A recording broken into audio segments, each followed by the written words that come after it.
한 고등학교 핸드볼부에서 폭력을 당했다는 폭로가 나왔습니다. 코치와 코치의 아들인 주장에게 상습적인 폭행을 당했다는 겁니다. 또다시 제기된 학폭 의혹을 파헤쳐봅니다. 자, 신개념 소통방송 사건 반장. 오늘은 딱히 무슨 이벤트 이런 거 준비된 건 없고요. 일단 그냥 지금 한 2,200여 분 정도 들어와 계시는데 많이 좀 더 들어와 주십시오. 자, 오늘은 이 정도만 하겠습니다. 자, 그럼 오늘 인물 체크포인트 짚어보죠. 가해자만 웃었다.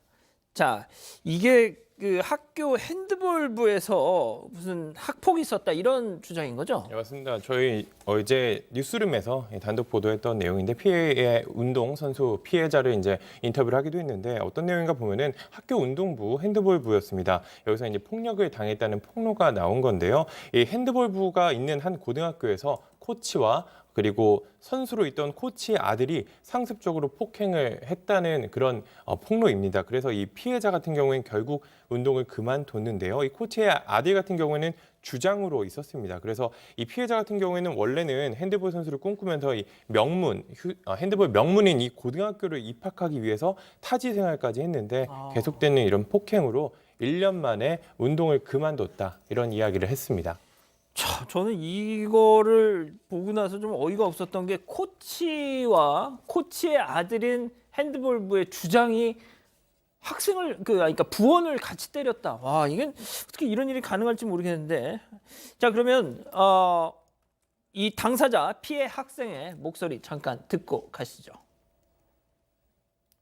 야구 방망이도 하루에 20-30대씩 맞고 계속 그러니까 머리에 하수구 이렇게 채싹차례 머리를 박으니까 한 10분 이렇게 박고 있으면 이제 머리가 까지기 시작해요. 어떻게 닦지 않고 또 그 상태에서 박으면 또 닦지는 들리고 계속 뺨을 계속 때리는 거예요. 그리고 위로 잘못 맞았는지 계속 피가 났는데 1분을 계속 널 때릴 거니까 1분이면 충분히 멈출 거라고 코트가 들어오시니까 제가 계속 치웠어요. 다시 운동하러 갔었어요. 저는 이 얘기 듣고 정말 소름 끼쳤던 게 피가 나서 이렇게 코트 위에 핏물이 혈흔이 딱 남으니까 그걸 야 네가 치워 해가지고 그걸 청소했다. 와, 저는 약간 좀 소름 끼치더라고요 이게. 지금 이 폭력 자체가 1990년대 그러니까 그 2000년 되기 전에 폭력이 아니라 거의 2019년, 18년 이어대쯤 나온 폭력이라서 저런 폭력이 과연 정말로 이루어졌다면 굉장히 전 잘못되는 일이라고 생각합니다.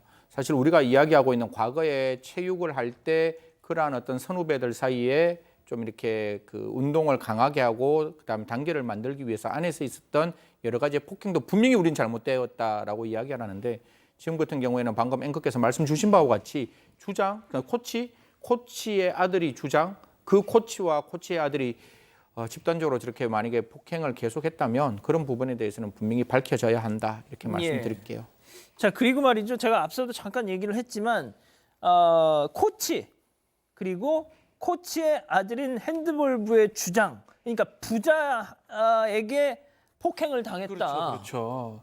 야, 이거 참 지금 이제 폭행 사실들을 특정을 합니다. 특정 하나하나씩 언제 어떤 방식으로 때렸냐 특정해 보니까 이미 26차례 정도 구체적 폭행 사실이 지금 인정이 되고 있습니다. 공을 멀리 던지지 못한다 핸드볼 이런 걸로 핸드볼부 야구부 방망이 왜 있는지 모르겠어요. 야구 방망이로 때리기도 하고요. 이건 특수상의 특수 폭행에 해당할 수가 있습니다. 일단은 숙소에 술 취해서 돌아서 뺨을 때리기도 하고 무차별적으로 상습적으로 폭행이 이루어졌던 것은 보입니다. 예. 자, 이동현 님도 지금 말씀하시고 계시는데 핸드볼 선수면 진짜 손이 거의 무기일 거다 그렇죠. 이런 말씀을 하시는데 정말 그러겠죠. 자, 근데 이 피해자는 이런 폭행을 무려 1년 가까이 견뎠다고 합니다. 잠깐 목소리 더 이어 듣고 가시죠. 저희는 고등학교가 아침 먹고 운동하고 점심 먹고 운동하고 수업 1시간 7시도 들어가잖아요. 그것 때문에 선생님 얼굴도 잘 모르고 대학교에 차질이 생길까 이런 생각 때문에 그냥 조용히 먹고 있었던 것 같아요. 맨날 코치가 자기는 신고를 해도 다시 돌아올 수 있다. 자, 결국 그러니까 코치의 영향력 뭐 당연하죠. 뭐 운동부에서 코치의 영향력이라는 건 거의 조물주의 그 이런 영향력 아니겠습니까, 이게. 예? 사실 이게 체육 폭력에 있어서 가장 문제가 되는 거죠. 이게 체육 폭력에서 삼각관계가 만들어지는데 하나는 코치고 하나는 학부모고 또 하나는 주장이 만들어지는데 사실 엘리트 체육주의에 편성한 코치가 어떤 대학교, 어떤 고등학교에 보내줄 수 있는가에 대한 기본적인 능력이 주어지는 거기 때문에 그 학생에 있는 부모도 코치가 잘못했을 때 아무 소리를 하지 않고 코치가 결국 그 학생의 모든 생사 이탈권을 가지고 있는 그런 환경에서 발생하는 문제, 특히 구조적인 문제이기 때문에 이런 부분에 대해서는 분명히 짚고 넘어가야 한다라는 말씀드리겠습니다. 자, 지금 가해자 측 입장은 어때요? 일단 폭행이 아니다. 훈육 차원에서 이뤄진 일이다 이런 이야기를 했습니다. 당시 이제 피해 학생이 이제 문제를 제기하니까 학교폭력위원회가 열렸습니다. 그런데 이제 가해자로 지목된 이제 이 학생 주장이죠. 그 역시 폭행을 간 적이 없고 훈육 목적으로 접촉만 좀 있었다 이런 이야기를 했는데요. 뿐만 아니라 이 운동부 특성상 좀 폐쇄적이지 않습니까? 몇 명 있지도 않고 다 아는 관계고 이렇기 때문에 이런 학교 폭력 문제가 불거지자 그 가해자로 지목된 코치 같은 경우에는 일부 운동부원들에게 피해 학생들이 평소에 문제가 있었다는 취지로 진술서를 써달라고 하기도 했던 것으로 이제 알려졌습니다.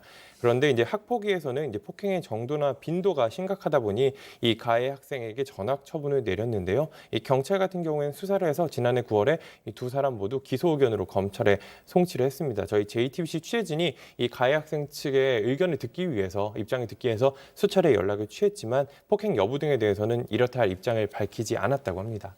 자, 그런데 문제는 여기서부터입니다. 방금 코치의 아들, 주장이었던 그 학생, 전학 처분을 받았던 그 가해 학생, 반년 뒤에 핸드볼 특기자로 그 핸드볼로 유명한 서울의 K대학교로 그렇습니다. 갔다는 거 아니에요, 지금? 네, 서울에 있는 그 핸드볼로 유명하게 손꼽히는 명문대학교에 갔다고 합니다. 그래서 이 전학 간 학생이 이렇게 갈 수 있냐, 폭력을 저지르고도 갈 수 있냐, 피해 학생 측이 입시 전형 때부터 여러 번 문제 제기를 했다고 합니다. 그렇지만 입학 절차가 그대로 진행이 됐고요.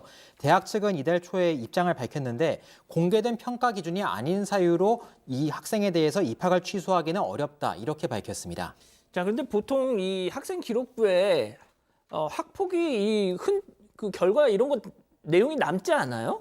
일단 이 입시 요강 같은 경우는 경기 실적 성적 70%, 면접 평가 20% 그리고 학생부를 10% 반영하게 돼 있는데 학생부에는 물론 학폭위 이 결과가 기록은 됩니다. 이제 다만 이 가해 학생이 지원한 이 실기 우수자 전형이었는데 여기에는 학생부 성적만 반영할 수 있을 뿐 학폭위 결과 등을 반영하지는 않는다고 학교 측이 밝혔습니다.